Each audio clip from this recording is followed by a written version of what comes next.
Kung mahina ka, talo ka. Kung wala kang kayang gawin, aabusuhin ka ng mga taong nakapaligid sa iyo. Kahit pa sa sarili mong kadugo. Pinagpalang araw sa inyong lahat mga kabangers at mga kayanggaw. Ang kwentong ito ay tungkol sa kung paano ko nilagpasan ang lahat ng pagsubok na dumating sa buhay ko. Naranasan ito ng isang kagaya ko na akala ko'y wala ng direksyon ng buhay, pero nang dahil sa isang matinding pangyayari, isang kaganapan na naglagay sa buhay ko sa panganib, nalaman ko ang tunay kong lugar at halaga. Ako po si Emil, at ang kwentong ibabahagi ko ngayon ay kwento ng totoong buhay na kung saan sumuot sa matinding pagsubok para lang makasalba. Mga pagsubok na ginawa ng mga taong nakapaligid sa akin, at ng mga nilalang na kung tawagin nila ay aswang. Muli, ako si Emil, kabanong mga kabangers at mga kayanggaw. Ito ang aking kwento. Bago nga pala magsimula ang ating kwento, sana'y mapindot nyo muna ang subscribe button at ang notification bell para lagi kayong nanonotify pag may bago tayong mga kwento. At huwag nyo rin kalilimutan mag-like at comment. Napakalaking tulong po ito sa ating channel para mas makapagatid pa kami sa inyo ng mga magaganda at mga nakakapangilabot na mga kwento. At ngayon, sa ating pagpapatuloy. Visit ka talaga kahit na kailan. Alak lang ang bibilin mo. Napatagal mo na. Saan bansa ka ba pumunta ha? Ang sabi ko dyan lang sa kabilang nayon. Tatawid ka lang ng tulay Lintik ka. Anong oras na? Inutusan kita mag-alauna. 4:00 na ngayon. Lumamig na itong mga pulutan namin Pasensya na tiyo. Sobrang dami kasing nakapila dun sa binilhan ko ng alak Kaya napatagal talaga ako. Wala akong magawa kung hindi pumila na lang din. Alam ko maraming pumipila doon kasi masarap ang alak doon Pero di ba sinabi ko naman sa'yo, hanapin mo doon si Mario at sabihin mo yung pangalan ko. Tsak ibibigay niya kagad yung kailangan mo. Ikaw kasi, tatanga-tanga ka. Hindi mo siguro ginawa kaya pumila ka ng pagkatagal-tagal.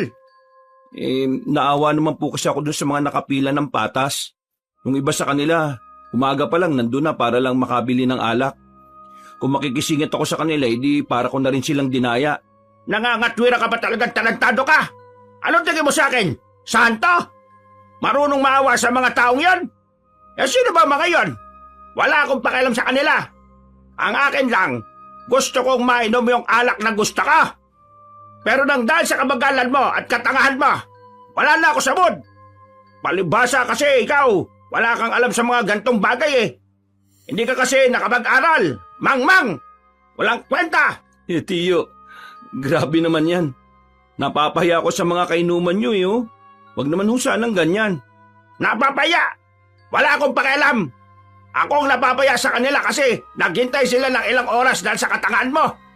Kung sana sinunod mo yung sinabi ko wala sanang problema. Kahit na kailan, ang hilig mong gumawa ng sarili mong desisyon. Kahit alam mo naman sa sarili mong mahina yung utak mo. Opo, di naman po ako matalinong tao Pero yung ginawa ko po pagpapakatao lang. Mas iniisip ko po yung patas kaysa sa maging matalino at madiskarte. Yung po kasi yung turo sa akin ng tatay ko noon Yun ang turo sa iyo ng tatay mo? Kaya tingnan mo, namatay na lang yung tatay mo. Hindi man lang nakaranas ng magandang buhay. Puro kasi kabaitan ang ginagawa. Hindi gumagamit ng utak. Alam mo sa panahon ngayon, Emil, ang mababait na walang utak ay palaging kulelat. Yun ang pinamana sa iyo ng magaling mong ama. Alam mo ba, yung ama mo, noong mga bata pa kami, siya ang paborito ng mga magulang namin. Pero wala rin namang nagawa. Wala rin namang narating. Kasi sa una lang magaling. Tingnan mo nga ang buhay na hindi ba sa'yo. Walang patutunguhan. Hindi po tama na insultuhin niyo yung tatay ko. Matagal na siyang wala. Sana man lang matuto kayong rumispeto sa mga taong patay na. Kasi kung talagang matalino kayong tao, hindi na dapat ito sinasabi Kapatid niyo yun Ano sinabi mo? Sinasabi mo bang tanga ko? Kayo po nagsabi niyan hindi ho ako. Ba't Papalag ka na ba? Ha? Papalag ka na? Bakit ka ganyan kumakatingin? Ha? Ano? Aray ko, Tiyo. Nananakit na naman kayo eh. Tingin ko, kailangan mo talagang nasasaktan eh. Para naman kahit papano eh, nauugay ang utak mo. At baka may kaunting katalinuhan pang nakasiksik dyan. Mapakinabangan man lang sana kita. Ganyan ba talaga kapag merong pera at nakakaluwag sa buhay? Nangaabusan na ho ng mas mahirap? Aba, sasagot ka ba talagang visit ka ha? Oo, ganito talaga kapag meron kang pera. Kapag meron kang utak. Kaya kung ayaw mong malubog sa kumunoy ng kahirapan at katangahan mo, matuto kang gumamit ng utak. Maliit na nga lang yung utak mo, hindi mo pa gamitin. Mais ka na nga sa harapan ko. Baka malumpo pa kita.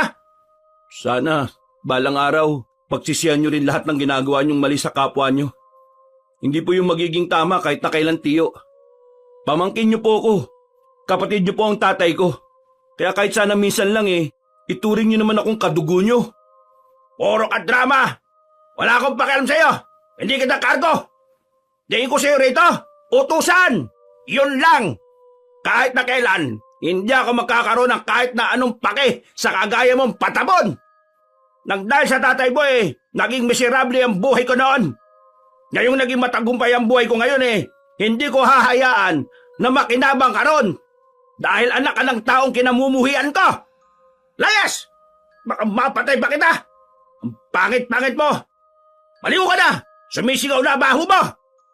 Nagtawanan na lang ang mga kainuman ni Tiyo sa bakuran niya, Kabanong. Wala na akong nagawa kundi ang maglakad na lang palabas ng paika-ika. Paglingon ko sa kanila, nakita ko si Tiyo na nanlilisik ang mga mata. Ganun na ganun ang tingin niya sa akin sa tuwing binubugbog niya ako. Naglakad na lang ako papunta sa paborito kong tinatambayan kapag sinasaktan ako ni Tiyo. Sa ilog. Umupo ko sa malaking bato habang nakalublob ang dalawa kong paa sa tubig. Nakatulala ako sa kawalan. Napapaisip kung bakit kailangan kong mabuhay sa ganoong paraan. Ano ba nagawa kong kasalanan sa mundong ito? Bakit ako pinaparusahan ng ganito? Lahat naman ginawa ko para maging mabuting tao. Pero bakit ganito? Bakit kailangan kong danasin ang kalbaryong to? Sana hindi na lang ako nabuhay sa mundong to kung ganito lang din ang araw-araw kong mararanasan. Hindi ko na namalaya na tumutulo na pala ang luha ko noon, Kabanong. Mas masakit pa ang nararamdaman ng puso ko kaysa sa nararamdaman ng katawan ko. Natigil lang ang pagdadrama ko nang may dumating na isa pang binata. May daladala siyang balde. Napatingin siya sa akin kaya agad naman akong umiwas ng tingin. Hindi ko inaasahan na lalapit siya kaya nagtaka ko. Bakit? May kailangan ka ba? Sino may gawa sa'yo ng mga pasa na yan? Dumudugo din yung labi mo. Ha? Wala to. Malayo to sa bituka. Pero mukhang malapit sa puso Ha? Kitang-kita sa mukha mo, pre. Parang nahihirapan ka ng mabuhay. Paano mo naman nalaman? Manghuhula ka ba? Pipi yung mama ko. Mama mo? Pipi? Anong kunik? Siya ang kinalakihan ko dahil iniwan kami ng papa ko. At dahil nga hindi siya nagsasalita, nasanay ako na binabasa ang nararamdaman niya sa pamamagitan lang ng mga mata niya.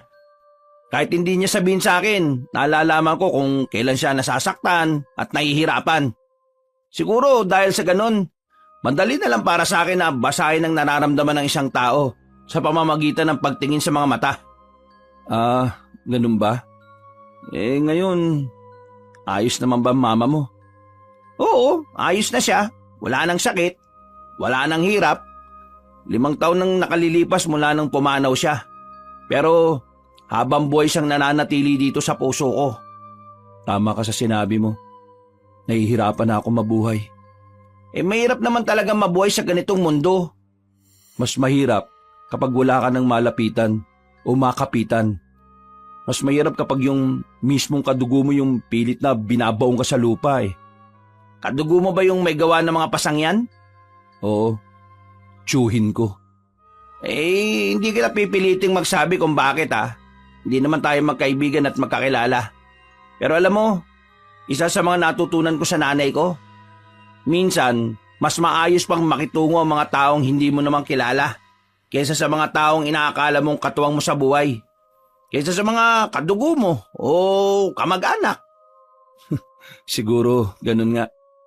May mga taong nasa paligid mo na maayos ang trato sa'yo. Ako kasi wala eh.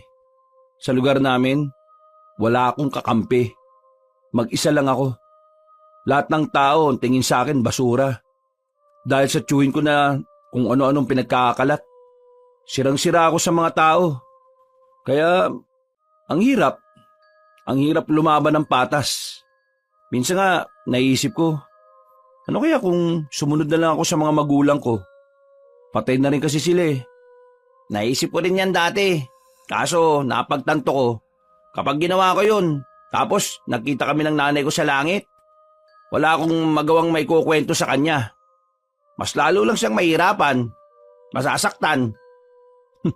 Dali lang sabihin yan, tol, no? Kahit papano kasi, may mga tao yatang tumutulong sa'yo. Sa akin kasi wala talaga eh. Para akong nabubuhay sa impyerno. Ay, Ronnie nga pala ako. Ronnie, ako naman si Emil. Emil, kapangalan mo yung kapitbahay namin na maingay eh. Salamat ah. Salamat saan? Salamat sa pakikinig. Iba pala pakiramdam kapag meron kang nasasabihan. Wala yun. Pinakinggan mo rin naman yung mga sinasabi ko eh. Teka, taga rito ka ba? Parang hindi naman kita nakikita dito. Kita mo yun. Taga ron ako sa kabilang nayon. Nakarating lang ako rito para kumuha ng tubig. Ipapainom ko sa mga alaga kong kambing. Mas masigla kasi sila kapag galing dito yung iniinom nila eh. Kabanong, hindi ko inakala na yun na pala ang pagsisimula ng pagkakaibigan namin ni Ronnie. Lumipas ang isang linggo, mas naging malapit kami sa isa't isa. Parang kapatid na kaagad ang turingan naming dalawa. Madali kami nagkakasundo dahil ang dami-dami naming pagkakapareho. Lalong-lalo na sa pagiging ulila. Grabe, ang saya-saya pala rito sa inyo kapag piste no? Mas masaya sa bahay, ang daming pagkain. Daming niluto ni tite.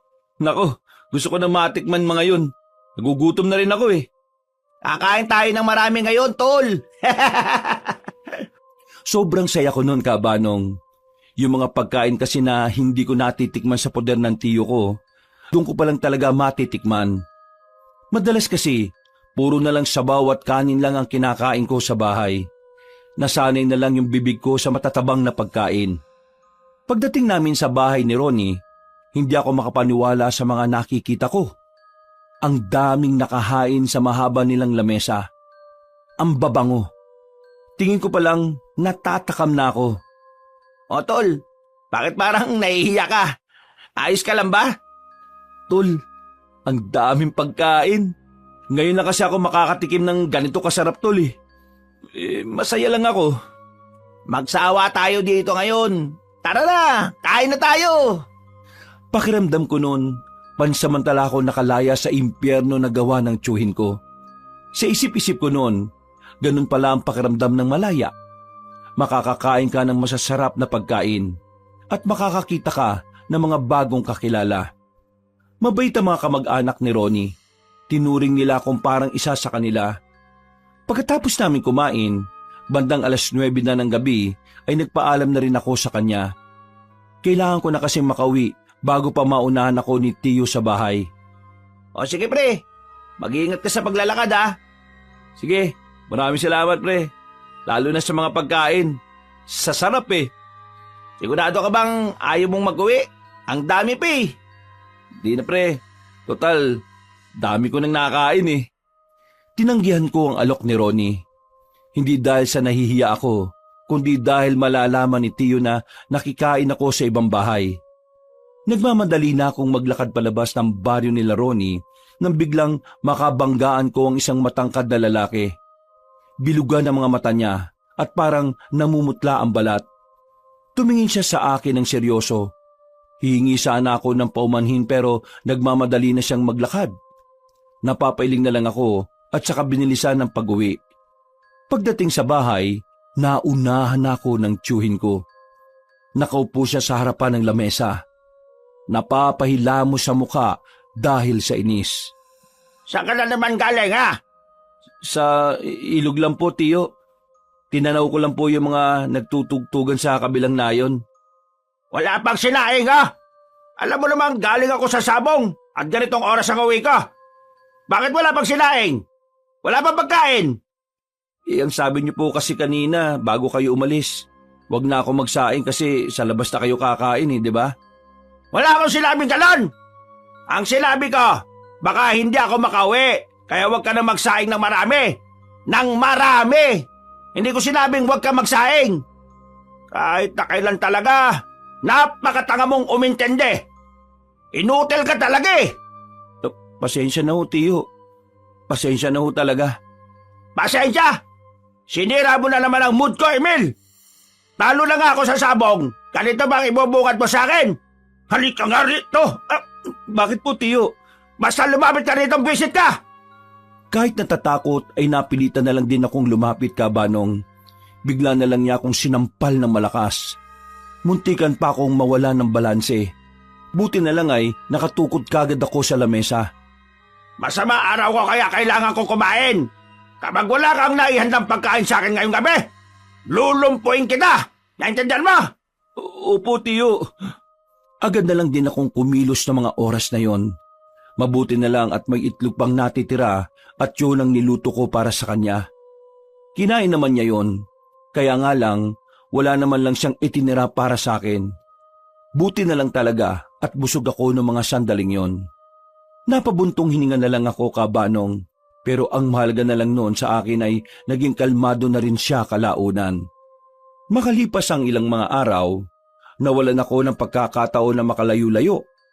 Palagi kasing nasa bahay si Tiyo. Palagi siyang may mga bisita at mga kainuman. Isang beses, nautusan na naman niya akong kumuha ng paborito niyang alak. Pero sa pagkakataong ito, sa ibang baryo naman.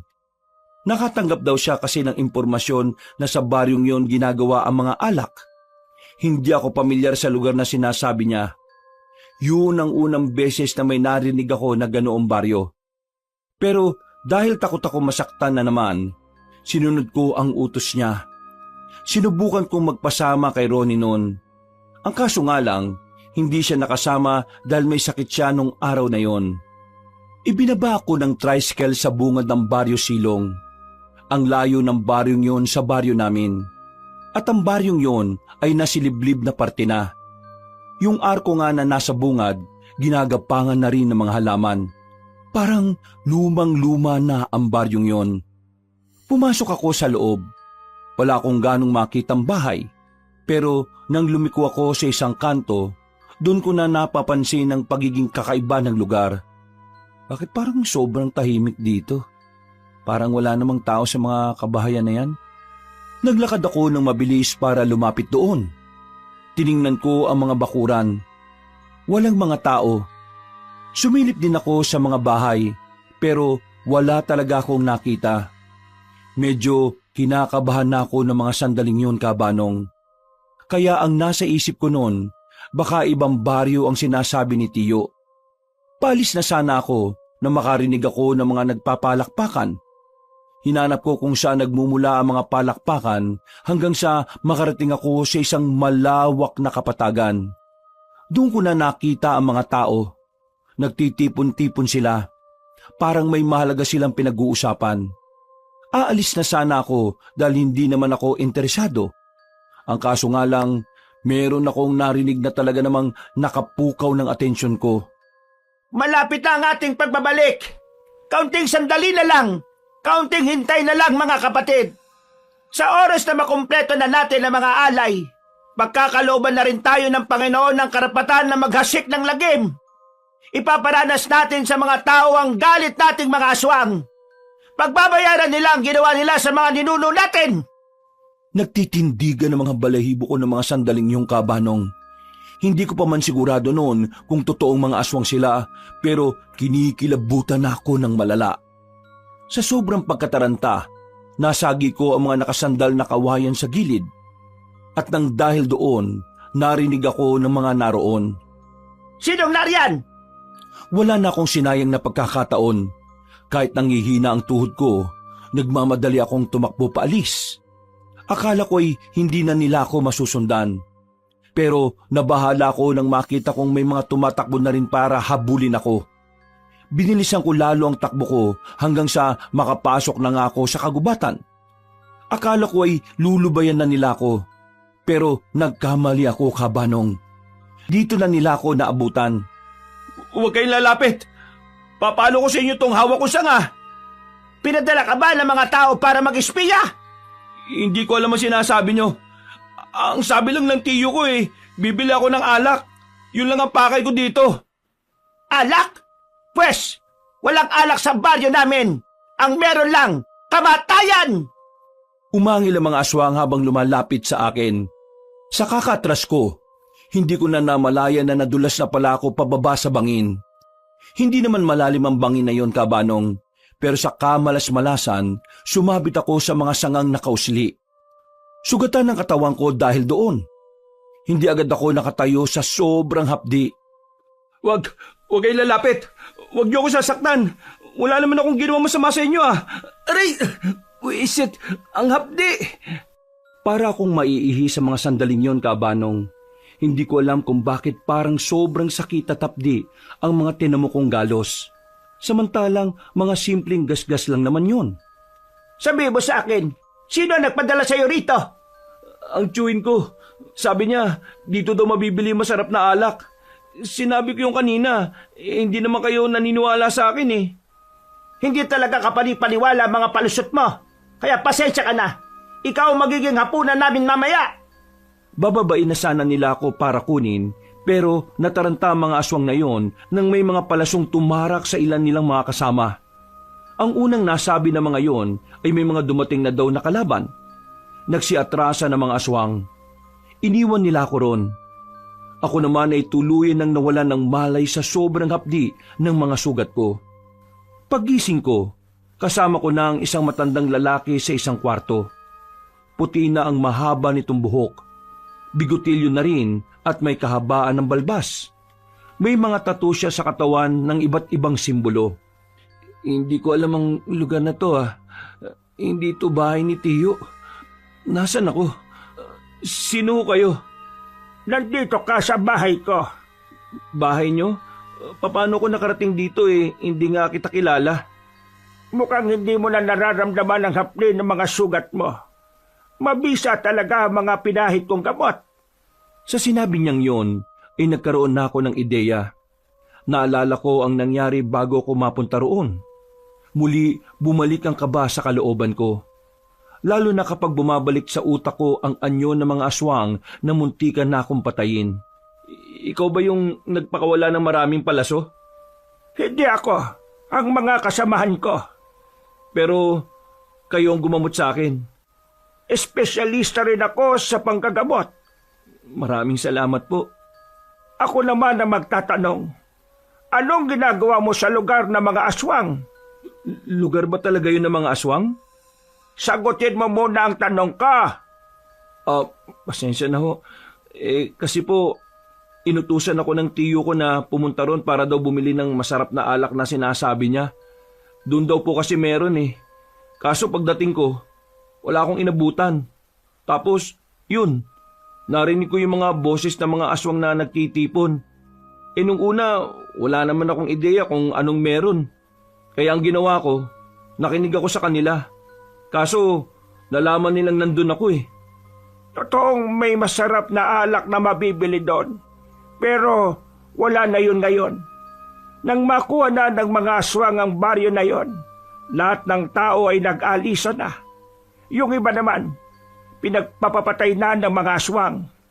Ay, grabe naman po yan. Totoo pala talagang mababangi sila. Maswerte ka kasi naabutan ka namin habang nagro-ronda kami. Maraming salamat po talaga. Baka wala na ako kung hindi po kayo dumating. Yang mga pasa mo sa mukha, hindi yan dahil sa pagkalaglag mo sa bangin. Saan mo nakuha yan? Wala po yan. Sa tiyuhin mo? Paano niyo po nalaman? Nananaginip ka kanina. Umiiyak ka habang binabanggit ang pangalan ng tiyuhin mo. George, Agad akong nakaramdam ng lungkot ng mga oras na yon, Kabanong. May kasama rin yung takot dahil hindi ako nakabalik kagad sa amin. Siguradong malalagot na naman ako kapag umuwi ako sa amin. sinasaktan ka ba niya para pasunurin sa mga utos niya? Wala naman po akong magagawa eh. Siya na lang yung nag-iisang tao na tumanggap sa akin. Kung wala rin naman siya, wala rin naman ako matitirhan eh. May magagawa ka pa. Takot ka lang. Nakulong ka kasi sa ideyang dapat kinatatakutan mo siya dahil akala mo siya lang ang meron ka sa mundo. Alam mo kung anong kailangan mong gawin para makalis ka sa problemang yan. Alamin mo kung anong tunay mong halaga. Kapag naalaman mo yon, mas mauunawaan mong dapat mas una mong pinagsilbihan ang sarili mo kesa sa ibang tao. Magpalakas ka. Sa mundong ito, ang mga mahihinang tao ay parang inaabuso. Ang mabubuting tao ay palaging ginagawang mahina. Sinasabi niyo po ba na dapat maging masama na lang ako? Hindi. Sinasabi ko lang na hindi mo kailangang maging mabuti sa mga taong hindi naman mabuti ang trato sa iyo. Ang kabutihan ay para lang sa mga taong karapat dapat pag-alayan. Huwag mong sayangin ang buhay mo sa mga taong walang magandang may dudulot sa iyo. Iligtas mo ang sarili mo. Natameme ako sa mga narinig ko, Kabanong. Alam ko naman sa sarili ko na tama ang sinasabi niya. Pero hindi ko maintindihan kung bakit parang natatakot pa rin akong kumawala. Parang takot akong hanapin ang kapayapaan na mag-isa. Makakatayo ka na. Pwede ka nang makauwi. Pero bago yon, gusto ko lang sabihin sa iyo na kung sakaling gusto mong maging matapang at matibay, bumalik ka rito at tutulungan kitang hulmahin ka. Ano nga po palang pangalan niyo uli? Hindi ko sasabihin. Malalaman mo yon kung sakaling makikita pa tayo muli. Sige po.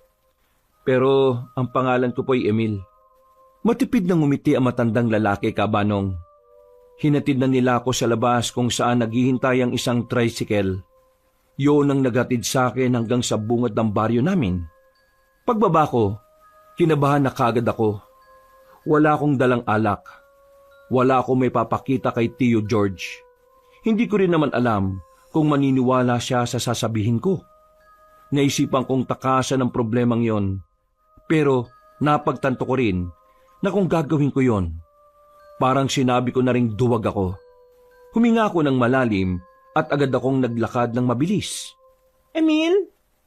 Napatigil ako sa paglalakad nang tawagin ako ng isang magandang babae. Siya si Abigail.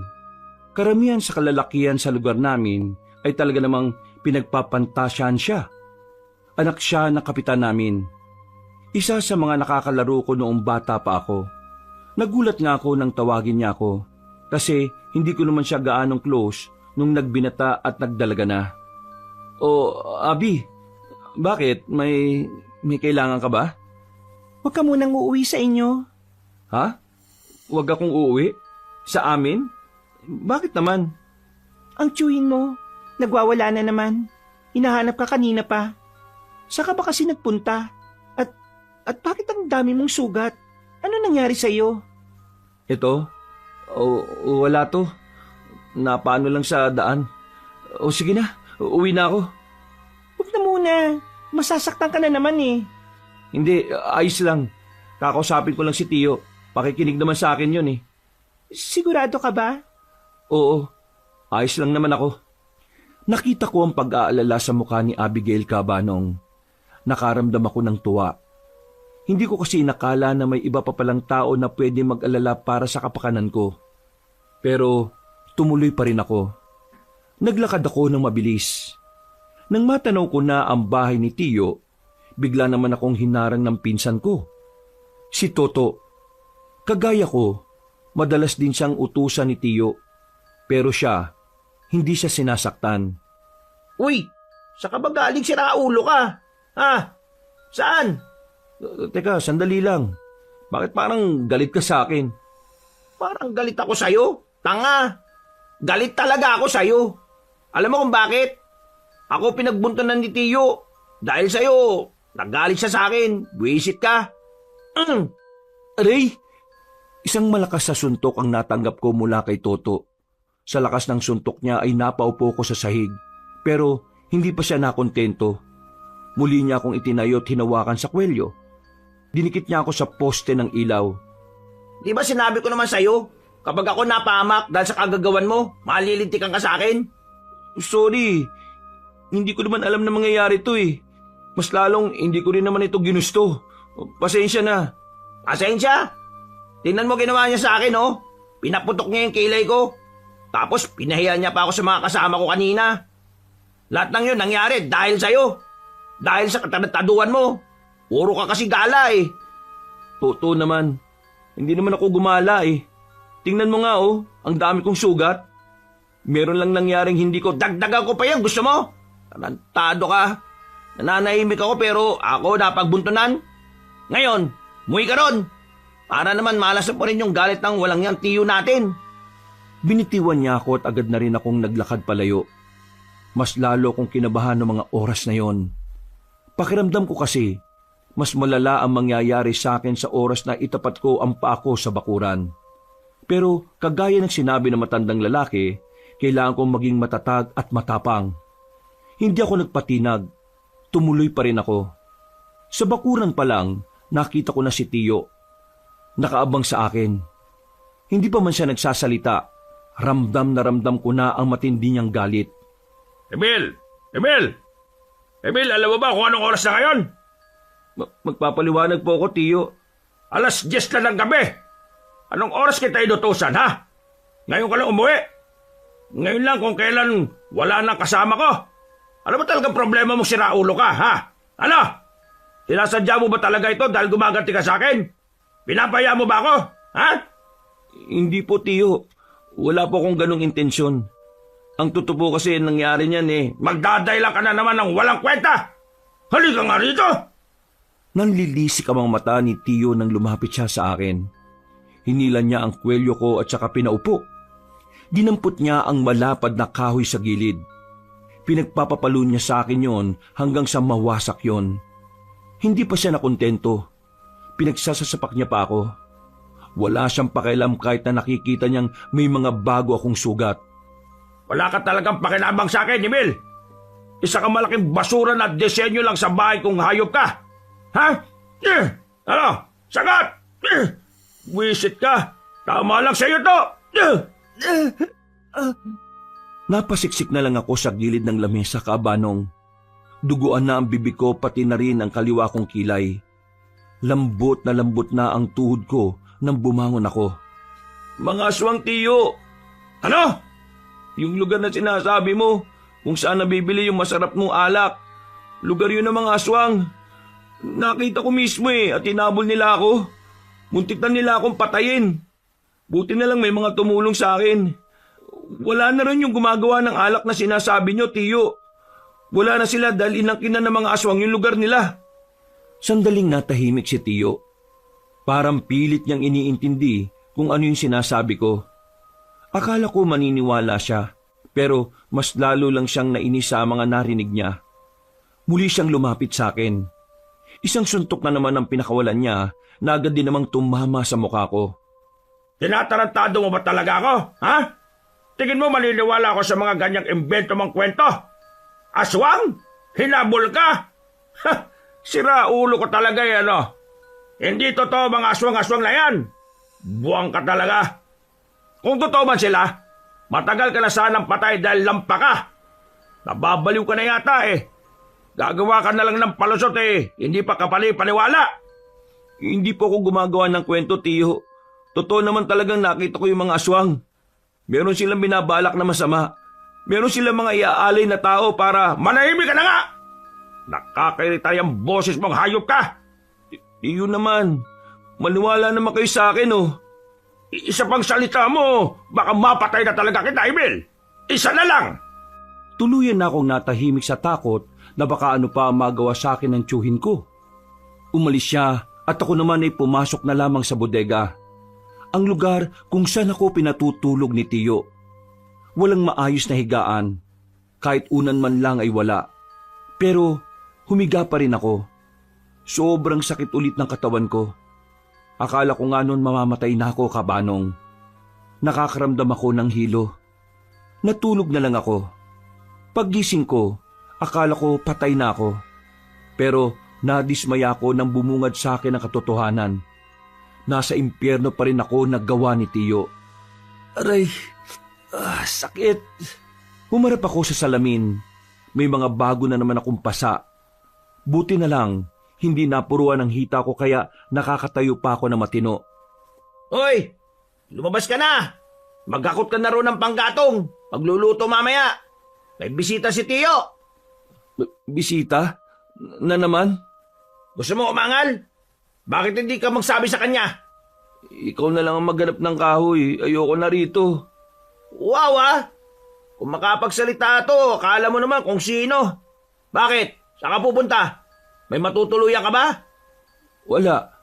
Mas maganda nang magpalaboy-laboy kaysa may bahay ka nga. Pero mga demonyo naman ang mga kasama mo. Aba, parang tumatapang ka na yata ngayon ha? Naalog na ba yung utak mo? Siguro nga naalog na utak ko. Tapos napagtanto ko kagad bigla na ayaw kong gumaya sa'yo. Utusan lang habang buhay. Ano sinabi mo? Lalapit sana siya sa akin pero bigla kong dinampot ang bote sa gilid. Binasag ko yun at itinutok sa kanya ang talim. Hindi niya inaasahan ang gagawin ko, Kabanong. Nanlalaki ang mga mata niya at napagilid na lang siya para padaanin ako. Pakisabi kay Tiyo, ayaw ka na rito. Mas gugustuhin ko pang maging palaboy kaysa kasama kayo rito. Wala kang utang na loob.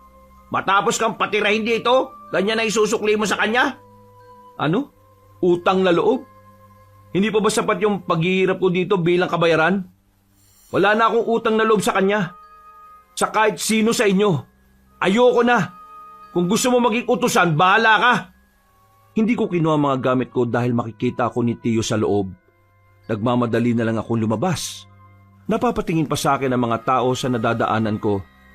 Lahat ay nagbubulungan, pero wala na akong pakialam sa kanila.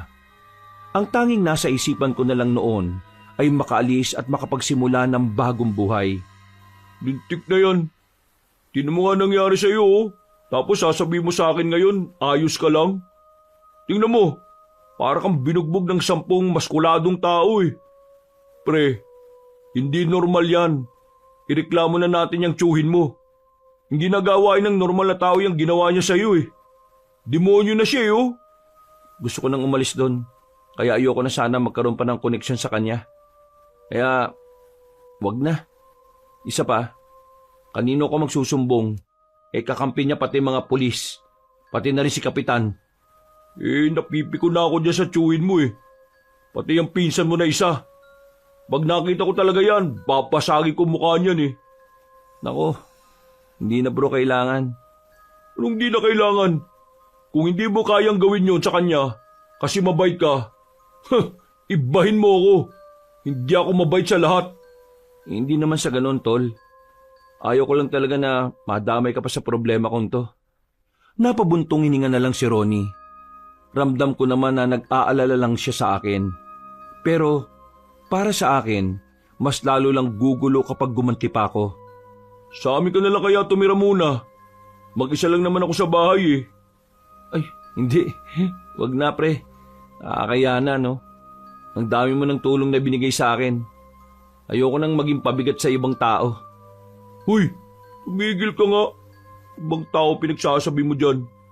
Hindi ka naman ibang tao sa amin ah. Isa pa, kung hindi sa amin, saan? Saan ka ngayon pupunta? May kilala ako. Tutulungan niya akong maging malakas at matapang. Kaya babalikan ko siya. Sus!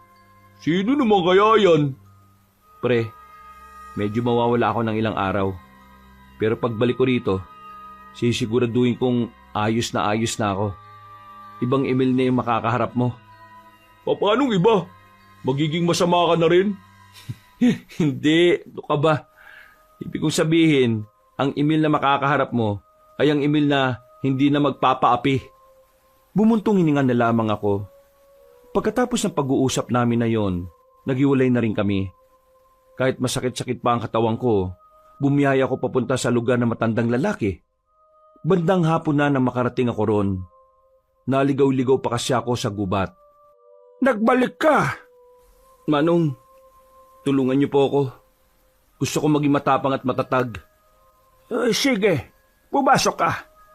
Pinatuloy niya ako sa bahay niya, Kabanong. Pinaghandaan niya muna ako ng makakain. Naging mabilis sa mga pangyayari. Hindi ko na namalayan na halos 1 buwan na rin pala akong naroon sa kanila. Marami na akong natutunan sa mga bagay-bagay. Natutunan ko rin kung papaano bigyan ng halaga ang sarili ko. At isa sa mga mahalagang natutunan ko sa pananatili ko roon ay kung papaanong ipagtanggol ang sarili ko kontra sa mga taong mang-aapi sa akin. Masasabi ko na ibang-iba na ang Emil noon sa Emil na natuto mula sa kanya. Bukod sa mga natutunan ko, ay marami na rin akong kaibigan doon. Mula nang manirahan ako roon, mas naramdaman ko kung paano maging isang normal na tao. Yung tipong tinatrato ka ng tama. Mang Willie, ayos ka lang? Sumasakit na naman ba yung kanang braso mo? Paralisado ang kanang braso ni Mang Willie. Hindi pa niya nasasabi sa akin ang dahilan kung bakit, pero palagay ko, may nangyaring hindi maganda noon kaya siya nagkaganon. Hindi na niya magamit ang kanang braso niya. Kaya pala, nung una kami magkausap, napansin ko na parang nakalaylay lang ang isa niyang braso. Masakit na naman. Pero magiging maayos lang naman ako. Normal na ito sa akin. Wala ba talagang pwedeng gawing paraan para maibalik sa dati yan? Hindi naman ito normal na paralisado lang. Nagpatingin na rin ako sa mga doktor sa bayan noon. Pero wala rin silang magawa.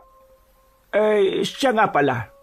Sigurado ka na bang babalik ka na sa inyo? Hindi naman ako babalik sa bahay. Babalik lang ako sa baryo dahil sa kaarawan ni Abigail. Yung kababata ko. Kailangan mo ba ng kasama? Oh, naku, wag na ho. Kaya ko naman ho ang sarili ko eh. Nakakalimutan niyo na yata, Mang Willie. Ibang Emil na ho ito. Ayos. Masaya ako para sa'yo.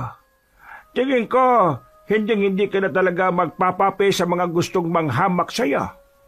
Tama ho kayo dyan, Mang Willie. At kung ano man ako ngayon, dahil yun sa inyo. Kaya maraming salamat ho talaga. Pasalamatan mo ang sarili mo.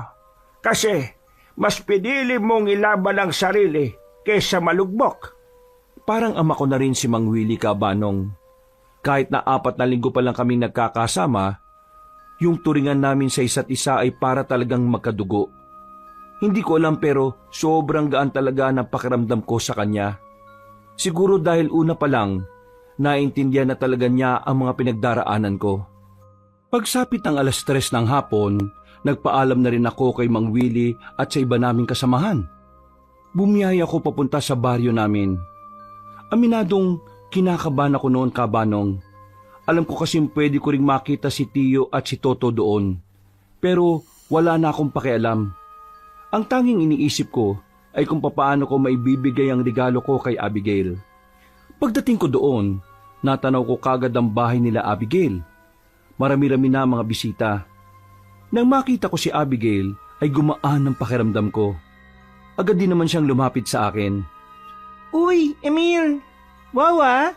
Ang laki na ng pinagbago mo mula nang nawala ka sa bahay ng tiyo mo. Tingnan mo, tumaba ka ng kaunti. Medyo malaki ang muscle mo ah. Ayos ah. Ano ka ba? Ako pa rin to, no? Ay, ito nga pala. Hala, ano yan? Bomba! Para sabog tayong lahat dito. Ikaw ah, marunong ka na rin magbiro ngayon ah. Basta, buksan mo na lang kapag nasa loob ka na ha. Pasok ka, may pagkain sa loob. Ay, hindi na ako magtatagal. Dumaan lang talaga ako para batiin ka at ibigay yung regalo ko sa'yo. Alam mo naman siguro kung bakit ayaw ko muna rito sa atin. Natatakot ka pa rin ba sa tiyo mo? Hindi naman ako sa natatakot. Ayaw ko lang talagang magkaroon pa ulit ng koneksyon sa kanila. Lalo na sa kanya. Naintindihan naman kita. Pero maraming salamat dito ah. Alam mo, masaya ako sa regalo mo. Tio, nandito pala yung magaling mong pamangkin, oh. Matapos mawala ng halos isang buwan, lumitaw. Sa bagay, lumulutang naman talaga ang mga basura eh. Ay, anong ginagawa mo rito? At may lakas ka pa talaga ng loob magpakita ha? Ang kapal talaga ng mukha mo. Sa pagkakaalala ko, wala naman akong ginawang masama. Kaya wala akong dapat na ikahiya. At walang dahilan para hindi ako pumunta rito. At talagang kinakaya mo nang sumagot-sagot sa akin ha? Bakit? Anong pinagmamalaki mo? Nagkaroon ka lang ng counting muscle, akala mo kung sino ka na. Sandali lang po. Kaarawan ko po ngayon. Huwag naman po sana kayong gumawa ng eksena rito. Wala naman kasing ginagawang masama sa inyo si Emil eh. Nandito lang siya para iabot ang regalo sa akin. Aba, may regalo siya sa'yo. Tapos yung sa akin eh, hindi mo tinanggap kahit nung nakarang araw ko pa binigay. Hoy, Emil, sabi mo nga sa akin, pinopormahan mo ba itong si Abigail? Kapal ng mukha mo ha? Anak ng kapitan yan, uy. Eh ikaw, anak ka lang ng ano? Anak ako ng mabuting tao. Ikaw, anak ka ng siraulo at pamangking ka ng demonyo. Ay, magdanda ka ng pananalita mo, Emil, ha? Baka mabigwas sa kita ngayon.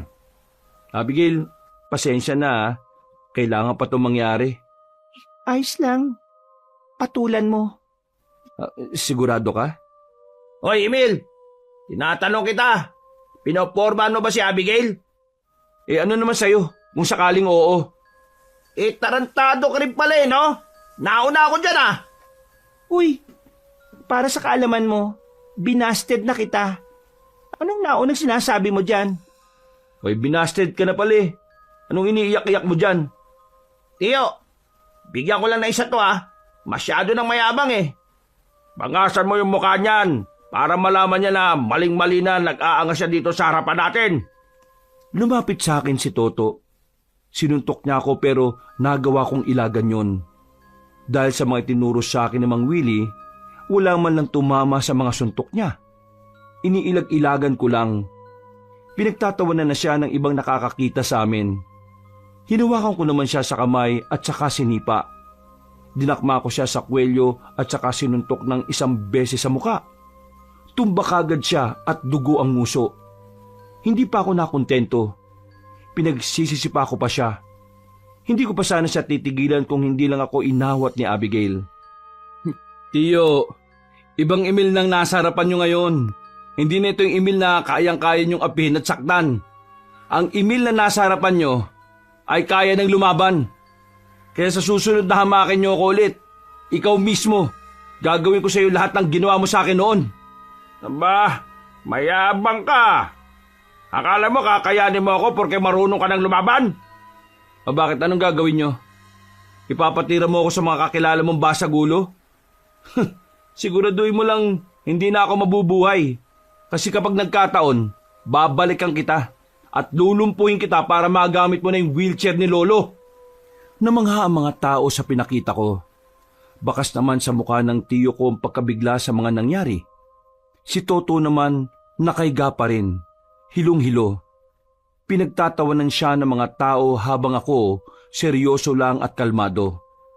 Maya-maya pa, nagpaalam na rin ako kay Abigail. Naglakad na ako paalis para puntahan si Ronnie.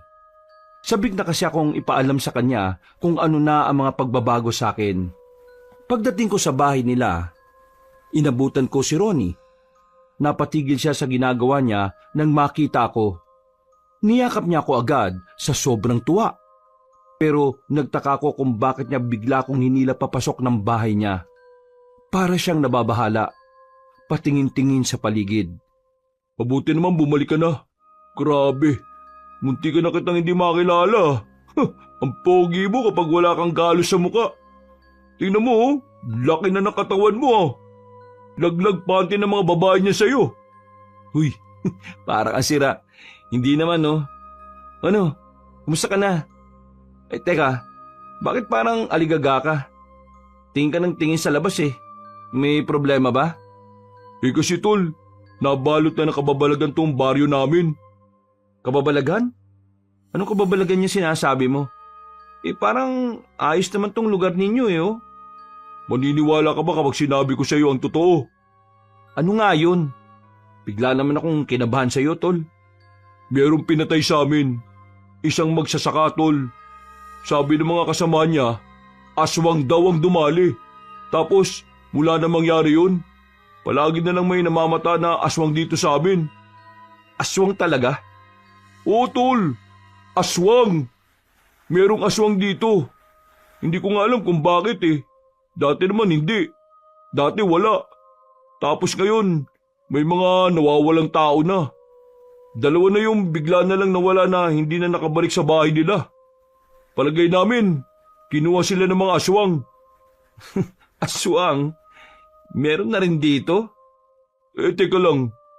Naniniwala ka ba sa aswang?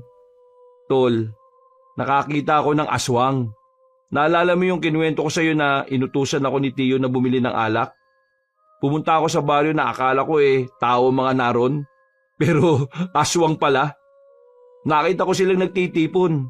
Tapos may binabalak silang masama. Meron din silang nabanggit na kailangan nila ng maraming alay. Kaya yung mga nawawalang tao, baka doon nila dinadala. Diyos ko po, ganun pala kalala. Nakakatakot. Kaya pala dapat talaga mapuksa yung mga yan Kasi dumadami ang mga biktima. Tol, iwasan mo na munang lumayo. Dito ka lang muna sa lugar nyo. Mga kamag-anak mo. Sabihin mo na rin sa kanila na ang mga aswang, takot sila sa asin, na merong bawang. Maglagay kayo sa bakuran nyo. Bakit ang dami mong alam sa ganito? Yung mga bago kong nakikilala, marami silang nalalaman sa mga aswang. Kaya yun, natuto ko sa kanila. Umupo na lang ako sa lamesa, Kabanong. Sa halip na masaya lang kami sa pagkikita namin ulit, hindi ko magawang ngumiti. Nababahala kasi ako para kina Ronnie. Naiisip ko na baka sinisimulan na ng mga aswang ang mga pinaplano nilang pag-aalay. Hindi ako umalis doon. Nagpasya akong kinabukasan na lang uuwi. Mga bandang 9:00, pumasok na rin kami sa loob ng bahay. Hindi kami makatulog. Nagbabantay lang kami sa paligid. Pero buti naman at walang nangyaring masama. Inabot na kami ng umaga. Mga bandang 7:00 ng umaga, nagpaalam na muna ako sa kanya. Kailangan ko na rin kasing umuwi sa bago kong tahanan. Habang naglalakad ako, naisipan kong dumaan sa baryo namin. Naisipan ko lang naman sanang kumustahin si Abigail. Hindi ko alam, pero mula na mag-usap kami, parang gusto ko na siyang makita palagi. Pasimple akong pumasok sa baryo namin. Bungad lang naman ang bahay nila Abigail, kaya tumanaw-tanaw lang ako. Pero iba ang natanaw ko. Nasa bakuran silang lahat, pati na rin ang kapitan namin na ama niya. Nagtataka ako kasi parang hindi sila mapakali. Paglapit ko, nilapitan din ako ni Abigail. Oh, anong nangyari? Bakit nagkakaganyan sila? Kasi yung pamangkin kong bata, si Potpot, nawawala May kumuha. Ha? Nawawala? Sino naman ang kumuha? Kagabi kasi kasama niya yung nanay niya. May lalaki raw na bigla siyang sinipa. Tapos yung anak niya, hinablot. Hindi nga namin alam kung maniniwala kami sa isa niya pang sinabi. Ang sabi niya, gumapang daw yung lalaki paalis. Dala si Potpot. Gumapang? Oo, gumapang. Emil, si Potpot ang nagpapasaya sa bahay namin. Lahat kami malulugmo kapag hindi na siya nahanap. Abigail, tutulong ako sa paghahanap. Gagawin ko makakaya ko para mahanap siya. May ideya na ako sa nangyari noon, Kabanong. Ang kaso nga lang, hindi ko alam kung paano ko ipapaliwanag sa kanila. Alam ko kasing baka mas lalo lang silang maguluhan. Samantala, kasama ko si Abigail sa paghahanap. Nilibot na namin ang buong baryo namin, pero wala. Kaya ang naisip ko, pumasok kami sa gubat. Palagay ko kasi, doon idinaan ang batang si Potpot. Ano kayang ginagawa ni Potpot ngayon? Baka sinasaktan na siya, Emil. Ipagdasal na lang natin na sana walang masamang nangyari sa kanya. Maya-maya'y bigla silang may narinig na kaluskos. Ha? Ano yun? Magtago tayo. Bakit? Ano bang meron? Basta, mamaya ako ipapaliwanag sa'yo. Nagtago kami sa likuran ng halamanan. Mga ilang sandali lang may dumating na isang lalaki. Walang damit pang itaas. Nakasuot lang ng maong na pantalon. Unang napansin ni Abigail ay ang mahahabang kuko ng lalaki. Pati na rin ang pagiging kulubot ng mukha nito. Tinakpan ko na ang bibig ni Abigail para hindi siya makalika ng kahit na anong ingay. Nang makalagpas na ang aswang, ay saka ko na lang siya pinagsalita. Ano yun? Bakit ganun siya? Tao ba yun? Maniniwala ka ba kapag sinabi kong hindi yan tao? Ano? Aswang. Aswang yun? Grabe. Oo, aswang. At malaki ang tsansa na aswang ang kumuha sa pamangkin mo. Kaya sundan natin ang aswang na yun. Baka makita natin si Potpot. Teka, naguguluhan ako eh. Parang ang bilis naman ng mga nangyayari. Paano naging aswang ang kumuha sa pamangkin ko? Mahabang kwento. Basta, naalaman ko na may balak silang manguha ng mga tao para ialay. Kung ayaw mong mapasama si Potpot doon, tara, sundan na natin yung lalaking yun. Alam kong nawiwindang pa si Abigail sa mga nangyayari Banong. Pero wala na akong oras para magpaliwanag sa kanya noon. Sumunod na kami sa naglalakad na aswang. Hindi nagtagal, narating na rin namin ang isang bahay. Sa bakuran, merong mga batang nakatali sa kawayan. May nagbabantay na 2 lalaki. Palagay ko, mga aswang din yon. Lumapit kami ng kaunti. Narinig ko na hinihintay na nila ang mga susunod na mga bihag nilang bata. Si Potpot yun. Huwag ka maingay. Dito ka lang. Ililigtas natin sila. Paano mo sila ililigtas? Di ba ang sabi mo mga aswang ang mga yan? Dinukot ko na sa tagiliran ko ang daladala kong kutsilyo. Nanlaki ang mga mata ni Abigail dahil hindi niya inakalang may daladala pala akong patalim. Bakit kami dalang ganyan? Diyos ko ka naman. Para sa mga ganitong senaryo. Dito ka lang ha. Lalapitan ko na sila. Baka naman mapano ka. Magtiwala ka lang sa akin. Ang isipin mo lang, kailangan mailigtas natin ang pamangkin mo. Gumapang ako palapit sa gilid ng bahay. Hindi nila ako naramdaman. Nang bumangon ako, ay mabilis kong nilapitan ng isang aswang na nakatalikod. Hinila ko siya papunta sa iskinita at saka pinagsasasaksak sa tagiliran. Medyo napatigil pa ako sandali kasi napagtanto ko na kinaya ko palang manaksak. Nang mapatay ko na ang isang aswang na yon, isusunod ko na sana ang isa. Pero inabangan na pala niya ako sa bakuran. Inatake niya ako. Nabitiwang ko ang kutsilyo.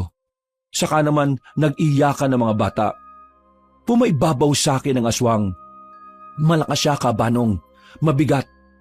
Kaya nung unay nahirapan ako. Buti na lang ay nakaisip kagad ako ng paraan. Tinusok ko ang mga mata niya. Nang makalis siya sa ibabaw ko, hindi na ako nagsayang ng oras para kunin ang kutsilyo. Agad kong itinarak yon sa leeg niya. Dahilan para mamatay siya kagad. Mga bata, huwag na kayong umiyak. Nandito ako para itakas kayo. Naku, Potpot, si tita to. Nandito na ako, okay?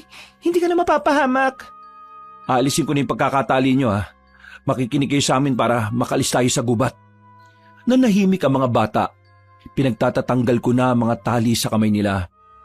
Nasa 7 bata yon at halos lahat 5 taon pababa. Pero kahit na ganun, masunurin sila sa amin. Nagawa namin silang ilabas ng gubat. Nang makarating na kami ng baryo namin, tuwang-tuwa ang kapitan namin dahil naibalik na ang batang si Potpot. Ang ibang bata naman ay sa ibang baryo nakatira. Pero pansamantalang sa barangay hall na muna ilalagay habang inaalam ang kanilang mga tirahan. Samantala, agad namang kumalat sa baryo ang ginawa kong pagligtas sa mga bata. Si kapitan na mismo ang nagpaalam sa mga nasasakupan namin. Lalo na ang tungkol sa mga aswang. May ibang hindi pa rin naniniwala, pero karamihan ay kumbinsido na totoo ngang may aswang na gumagala na sa mga baryo. Abigail, o paano? Mauna na ako ha. Pakisabi na lang kay kapitan na nakaalis na ako. Sigurado ka bang hindi ka napapasok sa loob? Gusto kang makasama ni Papa sa hapunan bilang pasasalamat. May kailangan pa kasi akong asikasuhin eh. At yung nangyari kanina, ipapaalam ko sa mga kasama ko. Porke niligtas mo yung mga bata? Akala mo kung sino ka na? Napalingon ako sa likuran nang marinig ang boses na yon ni Tiyo. Bumuntong hininga na lang ako. Ayaw ko na kasi talaga ng gulo nung oras na yon. Pero Mukhang sinusubok talaga ako ng panahon. Palis na ako. Ayaw ko na ng gulo, Tiyo. Kaya hayaan mo na ako. Makukulong ka sa ginawa mo kay Toto. Akala mo wala lang yon? Mas malala pa rin ang ginagawa mo sa akin dati. Ibig sabihin, ipapakulong din kita? Kaya mo ba? Malamang hindi. Marami kang kapit eh. Matapang ka lang naman kasi marami kang koneksyon. Pero ang totoo, basang sisiw ka rin kapag wala kang kakilala. Yung mga aswang, paano mo napaniwala si Kapitan Don? Ito to sila eh. Kahit tanungin mo pa yung mga bata, kahit tanungin mo pa itong si Abigail. Mga bata yan eh. Malamang sasabihin niyan, oo. Eh ang si Abi eh, mukhang ginayuman mo na yan eh. Gusto mo rin yata masaktan eh. Tinatakot mo ba ako? Hindi. Sinasabi ko lang kung anong kaya kong gawin.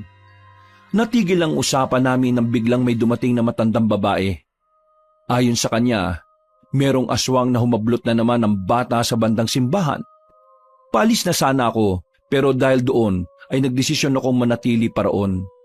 Wala akong sinayang na sandali. Tumakbo kagad ako papunta sa simbahan. Kutsilyo lang ang dala ko. Pero wala akong pakialam. Parang naging sistema ko na rin na pigilan ng mga aswang sa pambibiktima nila. Kaso, nang dumating ako ron, naroon din si Toto. Meron siyang dalang itak. Tinulak niya pa ako at sinabing wag akong makialam. Anong pinagsasasabi mo? Nasikat ka, di ba? Ako nauna dito eh. Ako ang papatay sa aswang na nandito. Hindi mo siya kakayanin. Wala kang alam sa pagpuksa ng aswang. Sus! Ang sabihin mo, gusto mo na naman pukawin ng atensyon ng mga tao para ikaw na naman ang bida. Umalis ka nga rito. Akong balang magligtas sa bata. Oh, ayan na yung bata oh. Nakalabas na. Wala ka nang ililigtas. Kakalabanin ko yung aswang. Hindi ako papayag na ikaw na naman ang bida. Ang lala ng ugali mo. Paligsahan sa'yo to. Ang akin lang, iniisip kong kapakanan ng mga tao. Dumadami na nagpapakitang aswang dito oh. Pero ikaw, sarili mo lang iniisip mo. Wala akong pakialam. Subukan mong sumunod, tatagayin kita. Lumabas na ang aswang mula sa gilid ng simbahan. Ang mga tao naman, kanya-kanyang takbo at nagtago sa kung saan-saan. Si Toto, nasa harapan ng aswang na akala mo'y kayang-kaya niyang kalabanin yon. Nasa gilid lang ako, nakatingin, nag-oobserba. Hindi ako nakialam gaya ng gusto niya. Hoy, aswang! Ako ang harapin mo! Huwag yung mga bata! O ano? Angil ka lang ng angil eh! Lapit! Hindi nagtagal, gumapang na mabilis ang aswang palapit kay Toto. Tinaga ni Toto ang aswang pero hindi naman niya tinamaan. Maya-maya pa, nagawa na siya nitong kalmutin sa braso. Nabitiwan niya ang itak. Sinipa yun ng aswang palayo sa kanya. O bakit? Alam mo, atrasan kita? Kahit na wala akong patalim na hawak? Mano-manong suntukan na to! Hindi mo siya kakayanin. Hayaan mong tulungan na kita. Manahimik ka! Pabida ka masyado eh! Ha! Manood ka kung paano ko gugulpin tong aswang na to! Ay naku, bahala ka nga sa buhay mo. Huwag mo ako sisihin kapag namatay ka ha. Tumigil ka na kasi! Nasisira concentration ko! Aray! Sa pag-atake ulit ng aswang, walang nagawa si Toto. Sinuntok siya sa muka. Tumbak agad siya. Sinipa pa siya ng ilang ulit. Nang makita kong hindi na siya makatayo, wala na akong sinayang na oras. Tumakbo kagad ako at lumapit sa aswang. Kitang-kita ng lahat ng nanunood kung papaano ko ginulpi ang aswang. Sinapa ko ng maraming beses sa muka hanggang sa dumugo ang bibig. Pinagsisisipa ko ang sikmura hanggang sa mapalhod na ang dalawang tuhod. Nang makakuha ng tamang tiyempo, dinukot ko ang kutsilyo at saka tinarak sa leeg ng aswang. Agad na bumagsak ang aswang na yon. Nanlalaki naman ang mga mata ni Toto. Kahit nahihirapang tumayo, pinilit niya para lang malapitan ako. Hinablot niya ang kwelyo ko at saka ako kinastigo. Di ba ang sabi ko? Huwag ka makikialam ha? Kahit na kailan papansin ka talaga eh no? Kitang-kita na ng lahat na hindi mo kaya. Sa halip na nagagalit ka dyan, sa marunong ka muna magpasalamat kasi iniligtas kita. Magpasalamat? Pinaya mo ako sa mga tao. Ikaw nagpaya sa sarili mo. Kasi kahit alam mong hindi mo kaya, pinilit mo pa rin. Sinabihan na kita eh. Ang mga aswang ay hindi pangkaraniwan. May kakaiba silang lakas na higit kaysa sa mga tao. Pero matigas ang ulo mo. Inggitero ka sa atensyon na nakukuha ko, palibhasa. Tama na yan! Ano? Naniwala ka na ba? Para sa akin, si Toto pa rin ang mas may silbi kaysa sa'yo. Ikaw, basura ka pa rin! Bahala ka na sa buhay mo. Kung yan pa rin ang gusto mong isipin. Ang mahalaga sa akin, napatay ko yung aswang. Bagay na kahit kailan, hindi kayang gawin ni Toto. Pagpapayaran mo itong ginawa mong pagpapaya sa akin, Emil! Magbabayad ka! Hindi ko na lamang pinansin si Toto. Nagmamadali akong umalis noon at saka nagpaalam na rin kina Abigail. Pag-uwi ko sa baryo nila Mang Willie, hindi ko inakala na makakarating agad doon ang mga ginawa ko. Sinalubong kagad ako ni Mang Willie. Magaling yung ginawa mo. Lahat kami rito ay bumilib. Tinuruan lang kita para ipagtanggol ang sarili mo. Pero nagamit mo yon para magligtas pa ng ibang tao. Ginawa ko lang naman kung anong nararapat. At teka, paano nga pala nakarating sa inyo? Ang layo ng baryo namin dito Pinasundan kita kanina kay Joseph. Nag-alala kasi ako na baka kung anong gawin sa'yo ng tiyuhin mo ron. Meron naman akong tiwala sa'yo. Naliguro lang ako para sa mga eksenang hindi natin maiiwasan. Maraming salamat po, Mang Willie. May itatanong pala ako sa inyo. Ay sige, maupo ka muna. Ano bang itatanong mo? Kaya mo ba ako tinuruan ng pakikipaglaban dahil alam mong magagamit ko yun laban sa mga aswang? Ngumiti si Mang Willie. Sandali siyang humigop ng kape. Napatingin siya sa malayo at sandaling umiling. Matalino ka talagang tao. Madali mong naintindihan ang gusto kong iparating. Sinadya ko na nga na hindi sabihin sa iyo kasi alam kong sobrang hinihiling ko. Kaya hinayaan kitang ikaw mismo ang makahalata. Sa totoo lang, Emil, gusto ko sanang tulungan mo kong patayin ang mga aswang. Ilang buwan ang nasa panganib ang probinsya natin. Nang malaman ko yon, aminado kong nataranta talaga ako. Hindi ko alam kung paano ko pipigilan ng mga aswang kung ganito ang kalagayan ko. Ang braso at kamay ko na ginagamit ko para labanan sila noon, hindi ko na rin naman magamit. Pero, bakit ako? Di ba, ang dami niyo naman dito. Bakit ako? Wala naman akong alam sa mga aswang. Ngayon lang naman ako nakaengkwentro ng mga ganon. Kung tutuusin, mas magaling sa akin ang iba mong mga kasamahan dito Wala sa galing o katagalan ng basihan ng isang pagiging pinuno. Dito sa puso ang basihan. Inoobserbahan kita kung paano ka magsalita, kung paano ka kumilos. Ang mga paniniwala at prinsipyo mo sa buhay. Doon ko mas naintindihan na talagang ikaw ang pinaka-perpektong papalit sa akin. Taglay mo ang tunay na ugali ng isang magaling na manunugis. Teka. Sandali lang Mang Willie. Medyo mabigat tong sinasabi nyo Hindi ko alam kung makakaya ko yung mga sinasabi nyo. Baka nabibigla lang mo kayo. Baka masyado lang mo kayong bumilib sa ginawa ko. Pero hindi po talaga ako hinahanap nyo. Ang tagal kong nangilatis ng papalit sa akin. Sa tingin mo, hahayaan kong magkamali ako ng kilatis dahil ang bumilib ako sa ginawa mo? Pero kasi masyado akong nabibilisan sa mga nangyayari. Nitong nakaraan lang, ang gusto ko lang naman ay magbago ang kaisipan ko. Maging matatag ako at maging matapang sa buhay. Tapos ngayon, meron ng responsibilidad? Emil, hindi kita pinipilit. Kagaya ng sinabi ko, inahayaan lang kitang mahalata mo. Ibig sabihin, hahayaan lang din kitang magdesisyon. Alam kong mabigat itong sinasabi ko sa iyo, pero pag-isipan mong maigi. Kung sakaling maging malinaw na sa iyo ang lahat, kausapin mo ko ulit tungkol dito. Hindi mawala-wala sa isipan ko mga sinabi sa akin ni Mang Willie noon, Kabanong. Pinag-iisipan kong maigi. Hindi ako pinatulog ng maayos na mga kaisipan na yon. Alam ko naman noon na malaki rin ang ipinagbago ko. Pagdating sa kilos at paniniwala, pati na rin sa pagpapahalaga sa sarili ko. Pero kapag iniisip ko na sa akin nakasalalay ang maraming buhay, parang hindi ko kakayanin pasanin. Kinabukasan, umalis ako ulit sa baryo ni Mang Willie. Bumalik ako kay Ronnie. Sa pagdating ko doon, masamang balita na naman ang bumungad sa akin. Halika, pasok ka, bilis! Ha? Anong meron? May misa ba? Bakit pinapatunog ang kampana ng simbahan? Walang misa, pero merong pagluluksa. Kagabi, nakitang nakahandusay si Father Isko sa tapat mismo ng simbahan.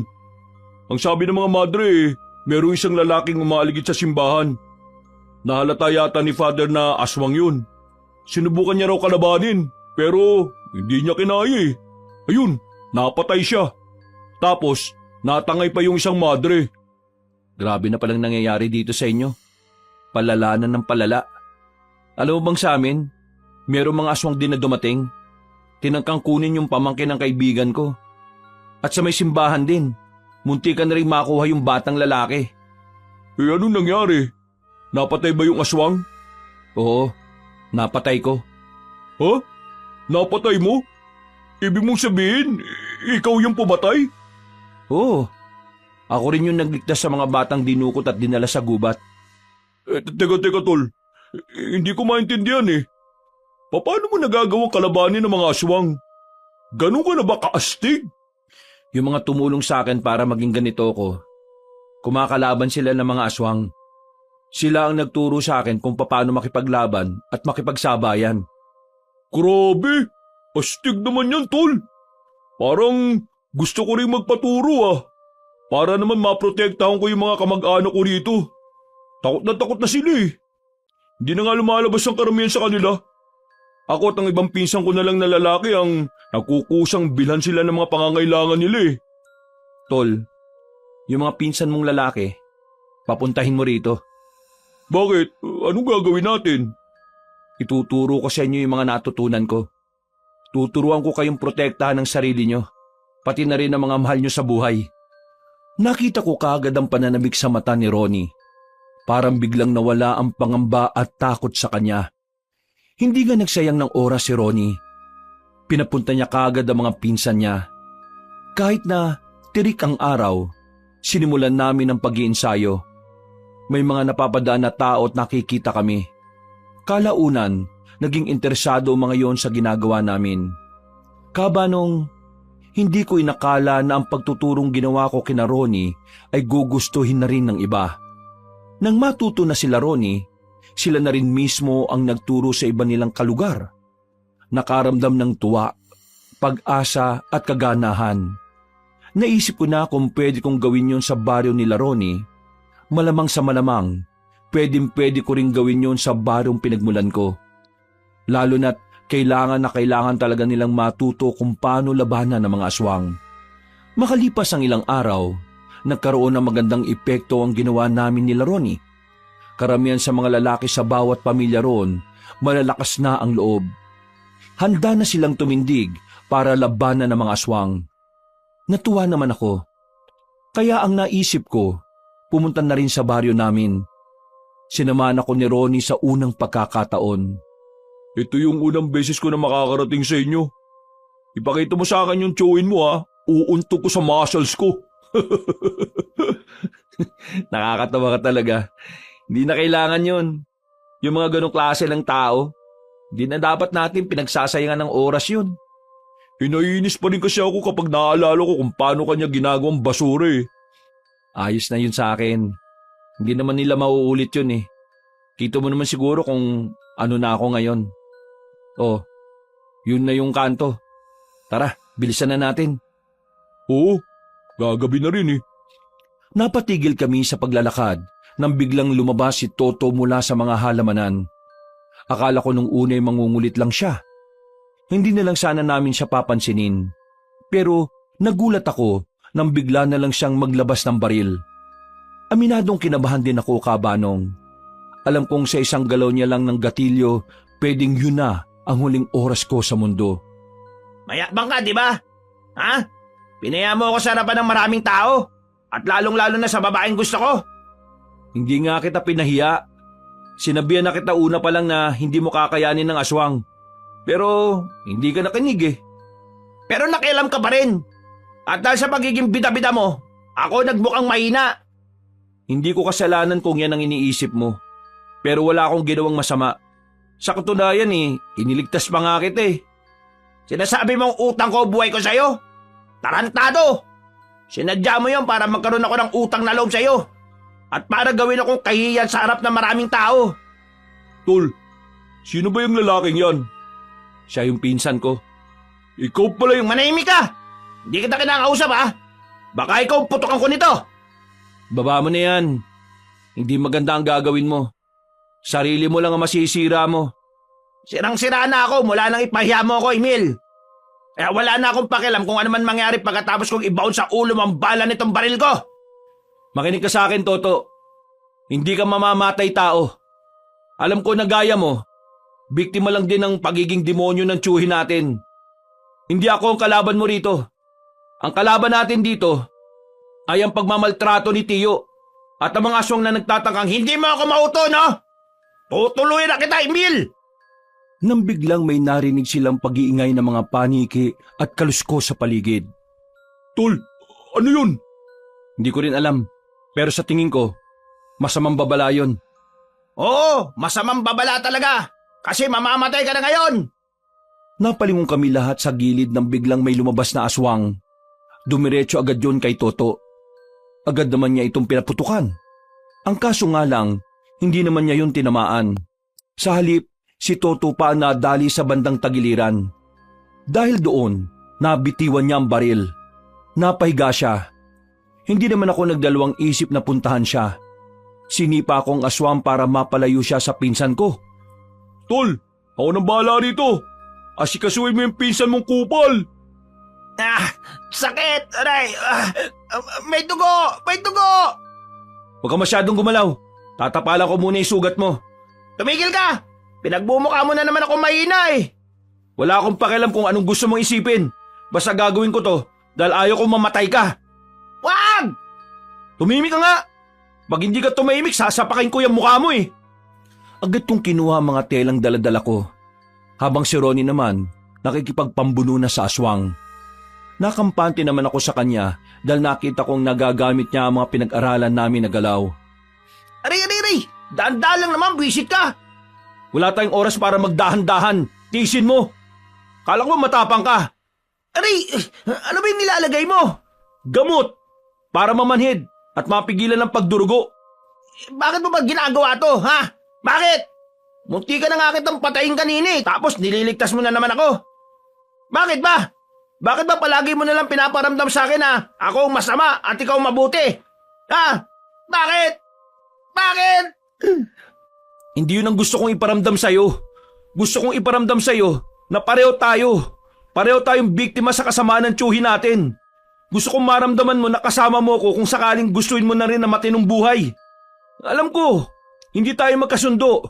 Pero umaasa pa rin ako na balang araw na magiging isa na rin ang pananaw natin. Dito ka muna. Diyan ka lang ha. Huwag kang gagalaw. Hintayin mo munang mamanhid bago ka tumayo. Hindi na nakapagsalita si Toto sa mga sinabi ko. Noong mga sandaling yon, pinagdarasal ko na rin sana matauhan na siya. Na sana, malino na para sa kanya na kahit kailan, wala akong masamang intensyon sa kanya. Ang kulit ni Tutol! Tulungan mo nga ako! Aambahan ko pa lang sana yung aswang, pero bigla na lang siyang tumakbo ng mabilis paalis. Nang masiguro naming wala ng aswang sa paligid, binalikan namin si Toto. Sasama ka sa amin. Saan niyo naman ako dadalin? Sa ligtas na lugar. Masama ako tungkol rito sa baryo natin eh. Sakto naman may napadaan na tricycle kaya nakabiyahe na kami kagad. Hindi na muna namin tinuloy ni Ronnie ang pagtuturo ng mga nalalaman namin sa pakikipaglaban. Mas inuna namin ang kaligtasan ni Toto. Makalipas lang ang ilang minuto, nakarating na rin kami sa baryo nila Ronnie. Gabi na kaya parang lugar ng mga kaluluwa ang baryo nila sa sobrang tahimik. Bahay ko ito at ako lang ang nakatira dito. Ligtas tayo dito at makakapagpahinga ka. Magpahinga ka lang saglit. Mamaya Lilinisan natin yung sugat mo. Uwi na ako. Ayoko rito. Huwag kang matigas ang ulo. Uwi na nga ako. Bakit ba? Bakit ba ang tigas ng ulo mo? Sinabi ng delikado ngayon sa baryo natin eh. Ako ang babalik doon para magbigay ng babala sa kanila. Hindi ko to kaya. Hindi ko kaya tong ganito na tinatrato mo ko na mabuti. Kahit na marami akong ginawang hindi maganda sa'yo. Normal naman na makaramdam ka ng hiya. Sa dami ba naman ang kakupalan na ginawa mo dito sa kaibigan ko eh. Dapat lang talaga na mahiya ka. Pero hindi masamang tao si Emil. Kahit na ginago niyo siya noon na nandun pa siya sa inyo, kahit na kailan, hindi niya naisip na gantihan kayo. Lalong-lalo ka na. Kaya kung ano man ang ginagawa niya ngayon, hindi yung para iparamdam sa iyo na masama ka. Ginagawa niya to kasi nakikita niya na pwede kang magbago. Gusto ka niya magbago kasi pakiramdam niya, ikaw lang yung kamag-anak niya na pwede niya makasama sa buhay. Napapailing si Toto. Muli, naiyak na lang siya sa mga narinig niya. Ako naman ay parang nanikip sandali ang dibdib. Parang may kumurhot. Hindi ko kasi talaga matanggap kung bakit nauwi sa hindi maganda ang samahan namin ni Toto. Noong mga bata naman kasi kami, madalas kaming magkasama sa lahat ng bagay. Siya ang naging matalik kong kaibigan. Naalala mo ba nung mga bata pa tayo? Sinabi ko sa iyo na kahit na anong mangyari, magiging kasama mo ako palagi. Kasi ikaw yung tinuturing kong kuya nun eh. At hanggang ngayon, yung batang Emil, yung uhugin na Emilio, siya pa rin yung Emilio na kaharap mo ngayon. Kung anong tingin ng batang Emilio sa'yo noon, ganun pa rin ang tingin sa'yo ng binatang Emilio ngayon. Kaya to, hindi pa huli ang lahat. Kumawala ka na sa masamang impluensya na naidulot sa'yo ng hayop nating tiyuhin. Kailangan natin ng isa't isa. Lalong-lalo na ngayon, na may nilalang na nagtatangka sa buhay ng mga tao. At sa atin din. Kung masyado kang nabibilisan sa mga pangyayari, huwag mong pilitin ang sarili mong maging kasundo kagad si Emil. Mahirap talagang baguhin agad ang ugali lalo na kung sobrang sama mo. Ikaw kanina ka ba ha? Pasimple mo akong sinasabihan ng masama ha? Aray! Masakit! Kumirot yung sugat! Nagsasabi lang ako ng totoo. Emil, alam mo, hindi ko inakala na ganitong isusukli mo sa akin sa lahat na kasama na ginawa ko sa iyo noon. Oo, aminado ako. Naging masama talaga ako sa iyo. Nainggit kasi ako sa iyo eh. Kasi kahit wala na yung mga magulang mo, nakaranas ka maging masaya nung nabubuhay pa sila. Samantalang ako, puro kalupitan. Kaya mula noon, naging masama na tingin ko sa iyo eh. Pakiramdam ko kapag masaya ka, may kulang sa akin. Naiinis din ako sa iyo kasi ang tibay-tibay ng loob mo. Kahit ilang beses kang saktan, nakakatayo ka pa rin. Samantalang ako, isang sampal lang ni Tiyo eh. Ramdam ko pa rin hanggang kinabukasan. Siguro nga, nabulag ako. Na-impluensya ni Tiyo. Ginamit ko ang pagiging maangas para hindi ako magmukhang mahina. Pero ngayon, napagtanto ko. Napakawalang kwenta kong tao. Sinayang ko lang ang buhay ko eh. Yung nag-iisang tao na nakakaintindi sa akin. Tinuring ko pang kalaban. Pinagtangkaan ko pang patayin. Emil, patawarin mo sana ako, san? To, sapat na sa akin na alam kong interesado kang ayusin ulit ang buhay mo. Masaya na ako ron. Alam mo ngayon, kung kaya mo, tulungan mo ako. Iligtas natin ang kalugar natin. Alam kong hindi natin sila responsibilidad. Pero alam ko rin na kagaya ko, nandyan pa rin sa puso mo ang pagmamalasakit sa iba. Si Tiyo, may binabalak siyang masama. Ha? Anong ibig mo sabihin? Hindi totoong hindi naniniwala si Tiyo sa mga aswang. Ang totoo, sinabi niya sa akin na pipilitin niyang makausap ang mga aswang. Makikipag-deal siya sa mga halimaw na yon. Ano? Makikipag-deal? Ano yun? Nagalit siya kay Kapitan nang tanggihan niyang ipakulong ka eh. Kaya ngayon, gusto niyang sirain ng barangay. Gusto niyang ipagkanulo si Kapitan sa mga aswang. Kapalit naman nun, hihilingin ni Tiyo na paslangin ka ng mga aswang, pati na rin lahat ng may kaugnayan sa'yo. Mas lumala takbo ng utak ng Tiyo natin eh. Parang may sira na yata utak nun eh. Ano pa yung mga binabalak niya? Kinausap niya ang mga kumpare niya. Naglabas siya ng pera para dukutin si Kapitan. Ganon siya kadesperado para ipapatay ka. Mga aso nga ang gusto niyang gumawa nun.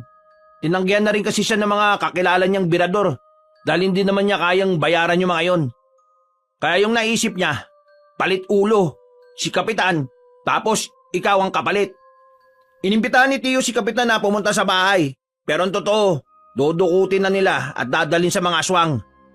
10:00, yun ang pagkakaalala kong sinabi niya sa akin. 10:00 niya pinapupunta si Kapitan sa bahay. Hindi pwede mangyari yun. Tatry rin siya ng mga aswang.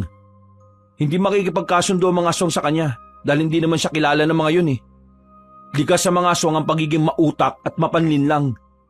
Tatanggapin nila si Kapitan, pero baka patayin din sila ng mga yun. Tara, kailangan natin silang pigilan. At kapag napahamak ang Kapitan nyo, wala nang mamumuno sa inyo. Kailangan natin makabalik doon. Kailangan natin masabihan si Kapitan. Tumingin ako sa orasan, Kabanong, na mag-aalas 7 na. Naisipan kong bumalik na kagad sa baryo namin.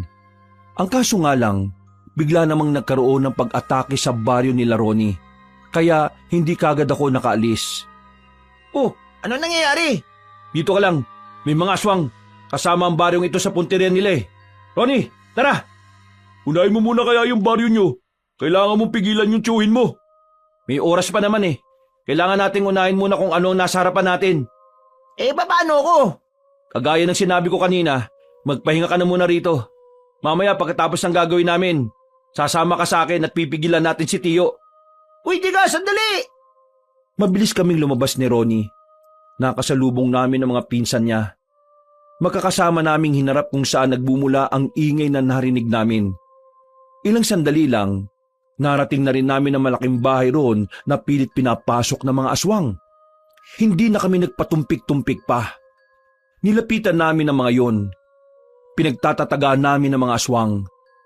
Napas lang naman namin ang mga aswang na yon. Pero ayon sa mga taong nasa loob ng bahay, marami na raw nakuhang tao ang mga nilalang. Paano yung mga kinuha na tol? Alam ko kung saan sila dadalhin. Sama mo ko. Kayo rito. Kayo na munang bala sa bombaryo nyo ha. May kailangan lang kaming bawiin. Mabilis kaming tumakbo ni Ronnie palabas ng baryo nila. Walang dumadaan na tricycle. Parang kinakapitan pa kami ng kamalasan ng mga oras na yon. Kung kailan kami nagmamadali, saka naman wala kaming makitang masasakyan. Babalik na sana kami sa loob para maghanap ng mahihiraman ng motorsiklo pero biglang may truck na tumigil sa harapan namin. Pagtingin ko sa harapan, naroon si Mang Willie. Sasakyan! Kailangan nyo, hindi ba? Mang Willie, paano nyo nalaman na nandito ako? May mga mata ko na nagbabantay sa iyo, Emil. Pero hindi na yon ang mahalaga. Tara, sumakay na kayo! Nagmamadali kaming sumakay. Kahit na paralisado ang kanang braso ni Mang Willie, ay siya ang nagmamaneho ng truck. Hindi mo naman sinabi sa akin na tinanggap ko na pala ang tungkulin na sinasabi ko sa iyo, Emil. Hindi ko na nga rin namalayan na tinanggap ko na rin talaga. Basta ang nasa isip ko lang gusto kong iligtas sa mga dapat kong mailigtas. Teka, kayo po ba yung nagturo kay Emil kung paano maging astig? Bakit? Gusto mo rin? Turuan niyo rin ako pagkatapos mo ng lahat ng to ha.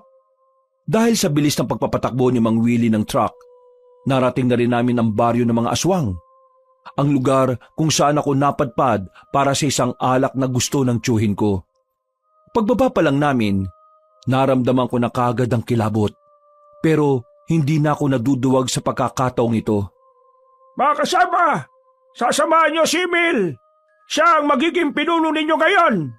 Kapag nakuha niyo na ang mga bihag, bilisan niyong bumalik dito. Tara na mga kasama!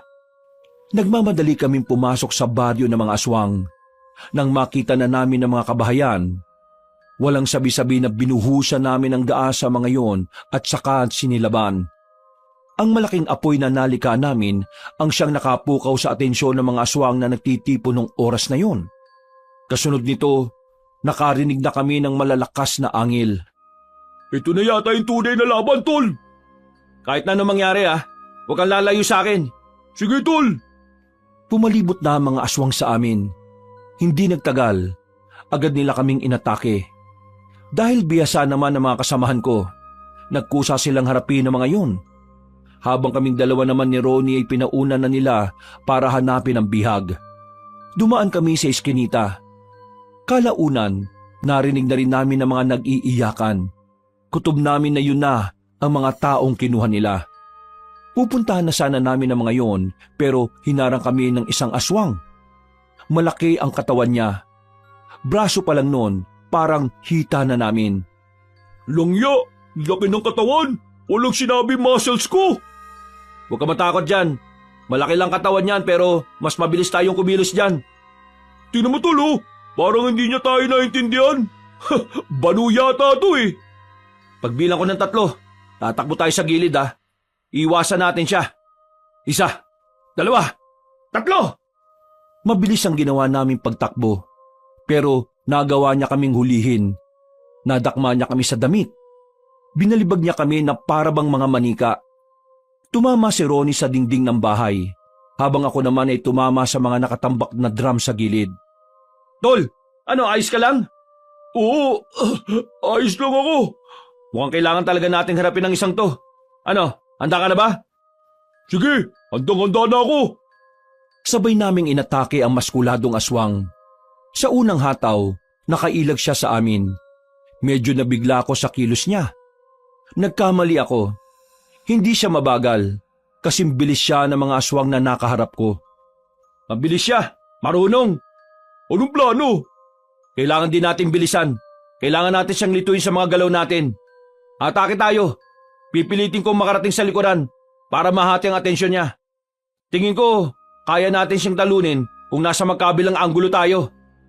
Muli naming inihanda ang mga sarili namin. Pagtakbo ni Ronnie, sumunod na rin ako. Hindi ko siya hinataw ng hawak kong itak. Nagpadulas lang ako sa gilid.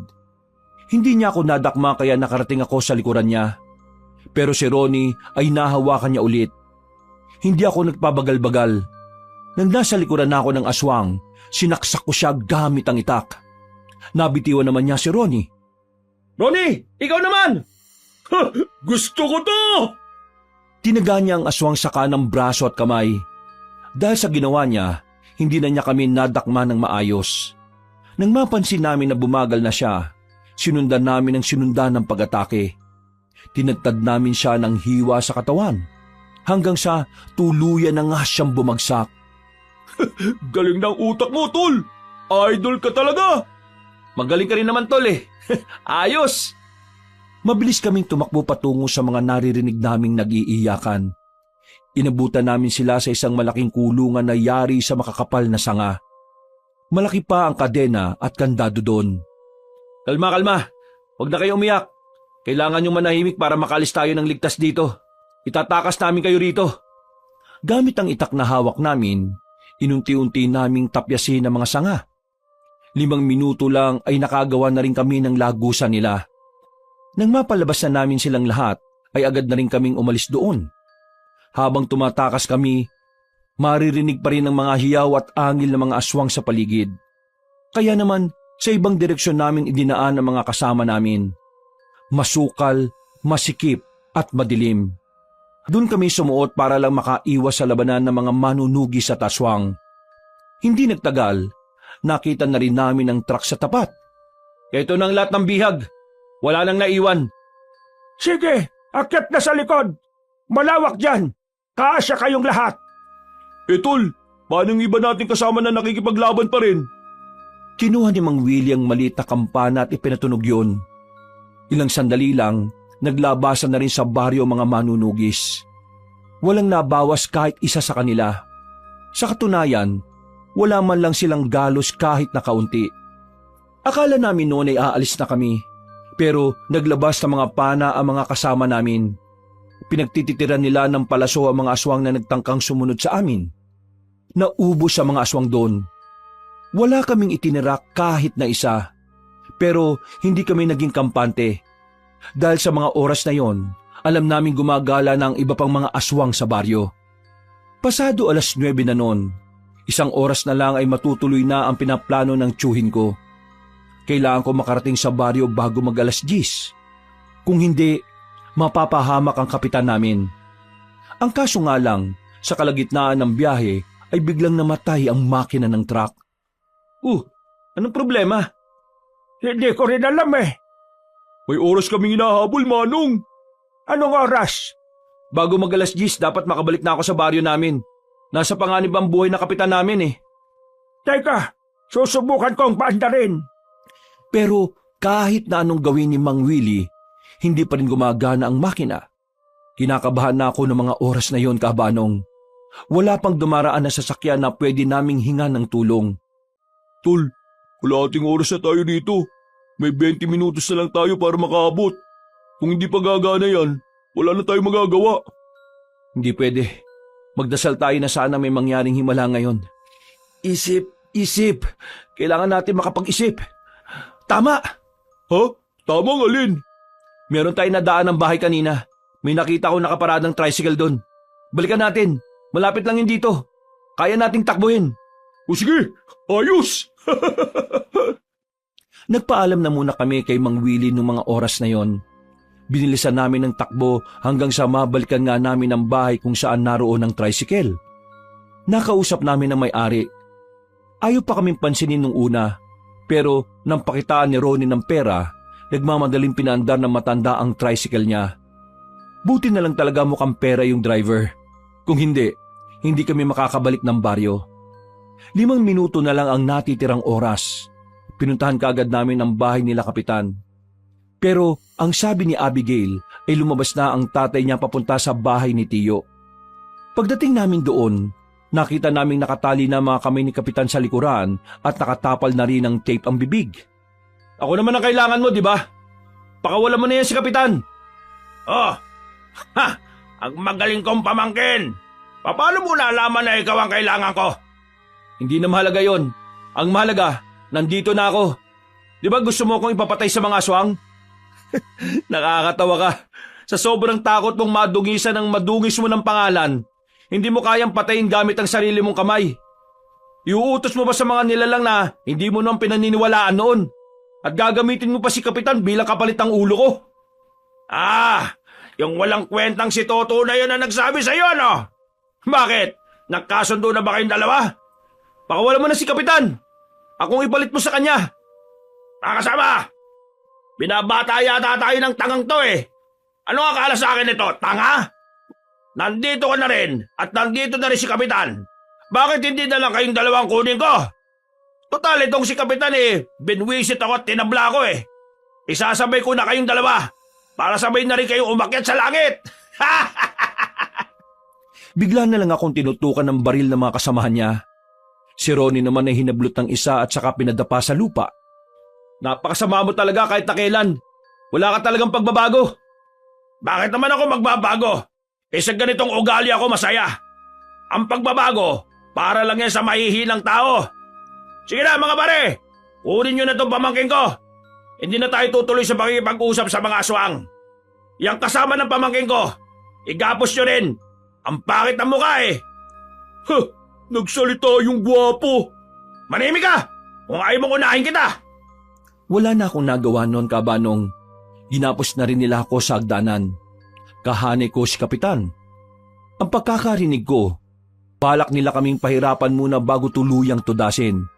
Pero makalipas lang ang ilang minuto, bigla na lang umatake ang mga aswang sa baryo namin. Kahit si Tiyo, nabahala rin. Tiyo, pakawalan mo ako dito. Kailangan namin pigilan ng mga aswang. Kung hindi, sama-sama tayo mamamatay rito. Anong sama-samang mamamatay? Kayo lang, hoy!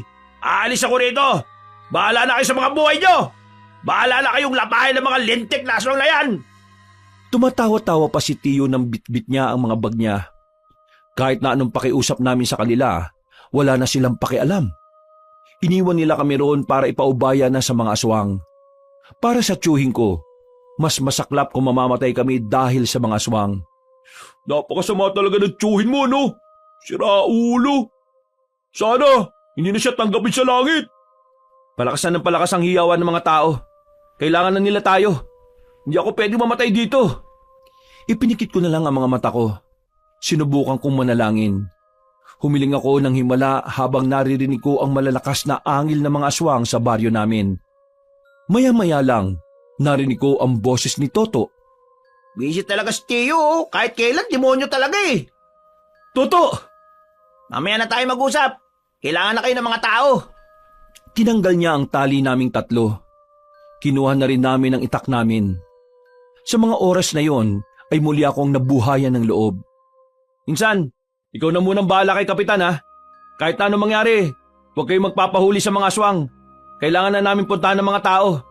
Sige, ako nang bahala rito, Insan. Lumarga na kayo. Tol, marami yung aswang. Dalawa lang tayo. Kakayanin kaya natin? Tapos na ang problema sa baryo nyo, Ronnie. Kasama kong dumating dito yung mga pinsan mo, pati na rin yung ibang residente sa baryo ninyo. Uy, ayos! Mabilis kaming tumakbo paalis ni Ronnie. Nang makarating na kami sa daan, nakakasabay na namin ng mga pinsan niya pati ang ibang taga-baryo nila. Lakas loob naming hinarap ang mga aswang. Kahit maliliksi at mababangi sa mga nilalang na yon, ay hindi nagpatinag ang mga kasama ko. Nakipagbakbakan kami, nakipagsabayan, nakipagsubukan ng lakas at tapang. Sa halos isang oras naming pakikipaglaban, karamihan sa amin ay sugatan na rin. Pero marami-rami na rin kaming napaslang na mga aswang. Pansamantalang natigil ang gulo nang makaramdam ang mga aswang na hindi nila kami kayang talunin. Sinimantalan na rin namin ang pagkakataon para gamutin ang mga kasama naming sugatan. Ano, kaya niyo pa ba? Kaya pa namin, Tol. Pero inaalala ko lang parang wala sa kalahati yung mga aswang mga napatay natin Kung sana naturuan natin ang mga nandito, hindi sana naging ganito kadihado ang grupo natin Pero hindi tayo susuko. Mga kasama, nagpapasalamat ako sa katapangan na ginawa nyo para sa mga tao. Alam kong nahihirapan na kayo. Kaya tatanungin ko kayo ulit, gusto niyo ba bang sumama hanggang dulo? Sabay-sabay na sumang-ayon ng mga kasama ko kahit nasugatan na ang karamihan sa kanila. Dahil doon, muling nabuhayan ng loob ang bawat isa. Wala na itong atrason! Hanggang kamatayan! Muli kaming sumabak. Dumating naman ang bagong grupo ng mga aswang. Sa pagkakataong yon, naramdaman ko kagad na dihado na talaga kami sa laban. Mas marami na sila, mas mabibilis at mas malalaki ang katawan.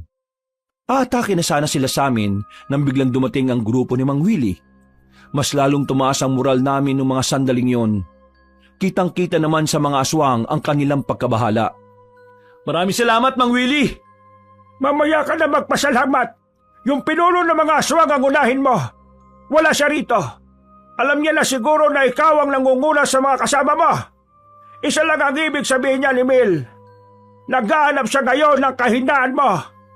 Nang sabihin yun ni Mang Willie, ang unang pumasok sa utak ko ay si Abigail.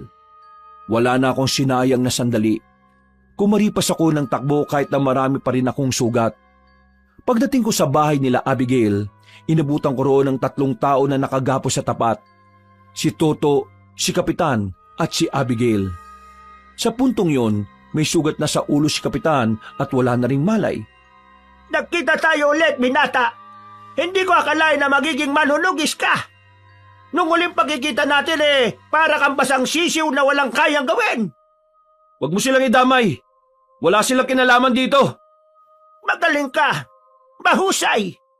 Kahit bago ka lang bilang manunugis, napatunayan mong kaya mong makipagsabayan. Kaya naman, naisip kong alamin kung ano ang kahinaan mo. Masisisi mo ba ako kung masyado kong matalino sa parteng ito?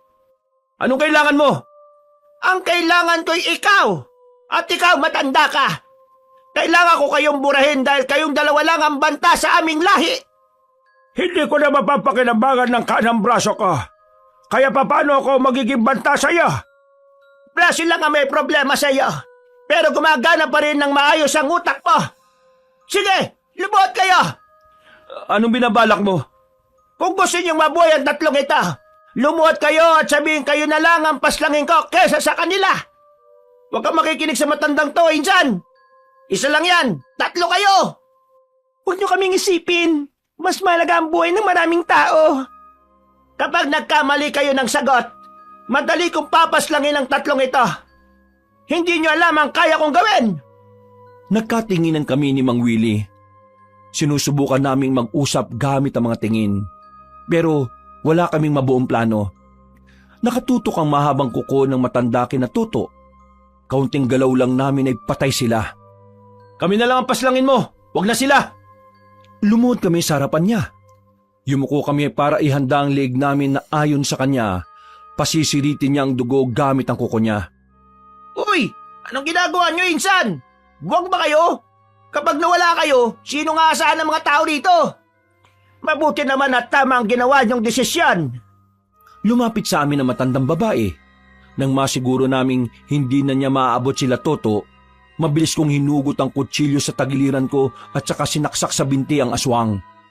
Hindi pa niya naidadampi sa leeg namin ang kuko niya. Sinundan kagad ni Mang Willie ng isa pang saksak sa hita. Si Ronnie naman ay tinaga-agad ang matandang babae sa tagiliran. Napasandal na lang siya sa pader habang nakahawak sa bewang. Mga trader kaya! Ganon din naman ang mga ugali niyo eh. Ginaya lang namin yon laban sa inyo.